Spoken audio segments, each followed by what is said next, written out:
On a recent trip to New York City, BookTV toured the corporate headquarters of book publisher Simon & Schuster. While there, we profiled several of the principal players responsible for a book's publication, from acquisition to editing, publicity, and sales.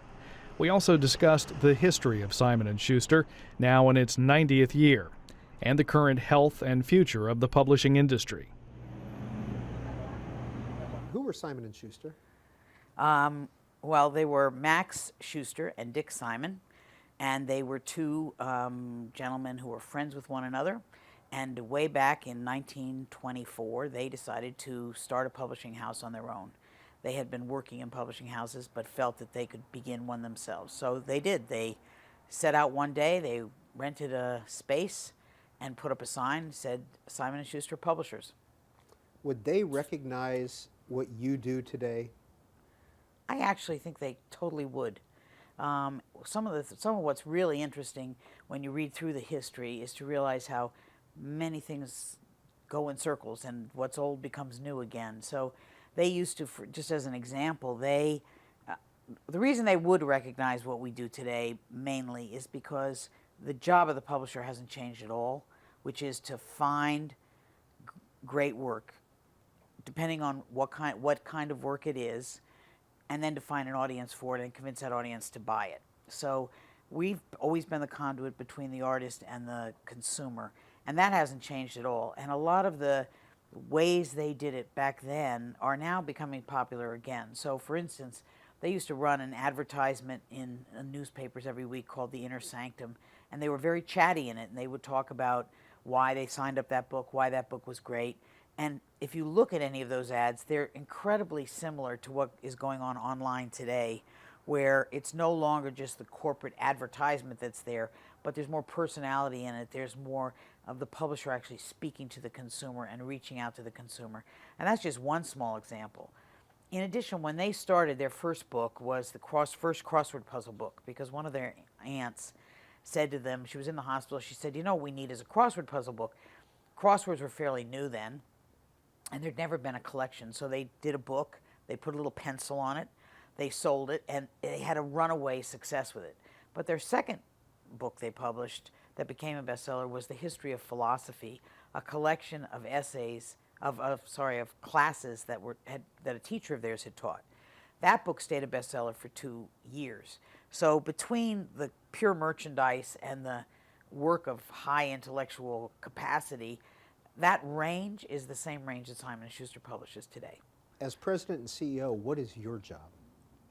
My job is basically to make it possible for everyone else to do their jobs and to do them well. So, you know, I often consider my job is to ask the people who are on the line doing the work the question they haven't thought of themselves, so that they're confident in the decisions they're making and what they're doing.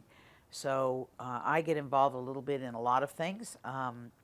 Any book where there's a very high advance, I'm involved in the acquisition.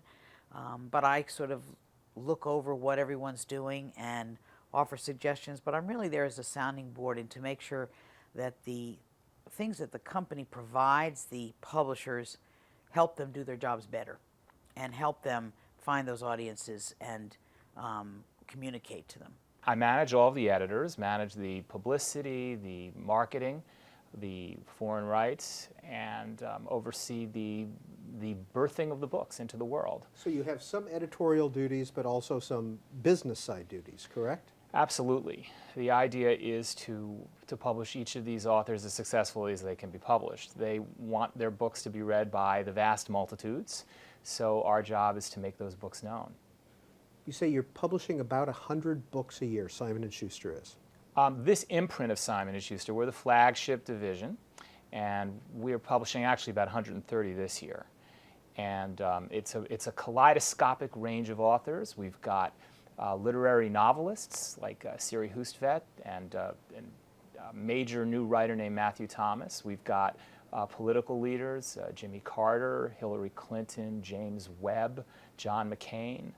We've got notable personalities like Rob Lowe and Diane von Furstenberg.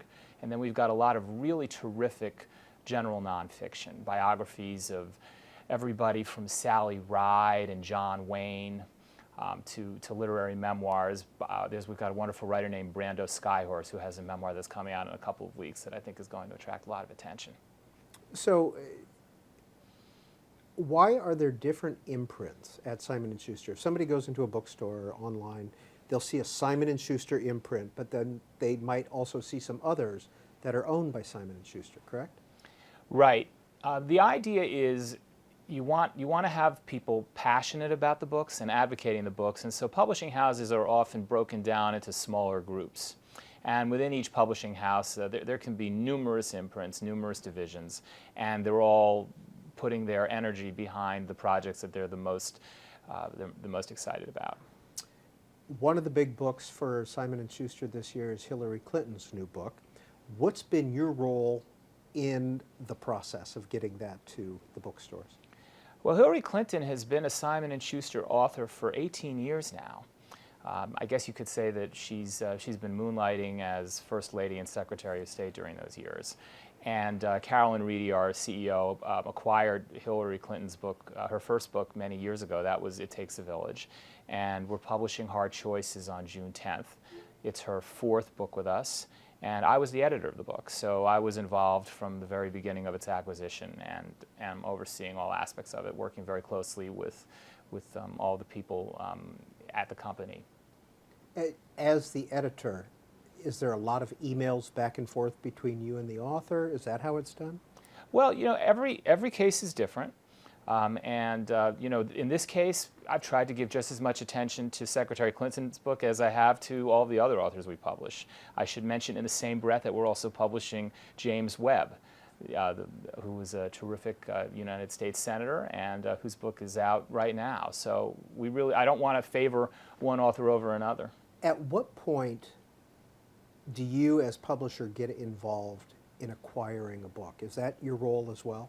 Well, oftentimes what happens is the editors come to me and they say they want to sign up a book, and they have their justifications for doing so. And if an editor wants to sign up a book and other people here are equally enthusiastic about it, we usually make an offer. What's an advance? An advance is the amount of money that an author receives in advance of actually publishing the book. So it's what the author gets paid, it's what the author is living on while writing the book. And that's paid by the Simon & Schuster, by the publishing company? Yes, Simon & Schuster pays that money up front. And then recoups it? Well, that is, of course, the rub, isn't it? We hope to recoup it. Actually, only a small percentage of the books turn out to be profitable. And that's true in most businesses that are creative. So we advance the money, and sometimes it comes back, and sometimes it doesn't. Overall, how would you describe the health of the publishing industry? The state of the union is strong. We're publishing successfully, and publishers are doing well right now. Why is that? Well, because people read, and they always have, and I'm confident that they will. There obviously are changes going on in the industry, major changes, in terms of the apotheosis of digital publishing, but it still seems to be a case that people want to hear a story and they're willing to pay for it. And as long as there are good writers who can tell those stories in a dramatic and compelling way, publishers will be fine. Are the Oysters and the Scribes and the Amazons, are they helpful to S&S's business? Right now they are, and the challenge is to continue to find ways to attract attention to the books. I'm actually more concerned about the fact that there's so much video on demand everywhere that that is, I think, a serious form of competition for us. I hope that people will want to continue to read when they can absorb information and entertainment in so many different graphical ways. So video, you see video as a competition? Well, sure. I mean, if you're on an airplane or on a train, you'll see people with tablets, and a lot of them might just as easily be watching Netflix as they are reading a novel. So I think that, but it's always been the case that there have been mass forms of entertainment that have been a challenge to publishing. Publishing has always been a fairly rarefied form of communication, and I think that that's still the case today. The question is whether we can make books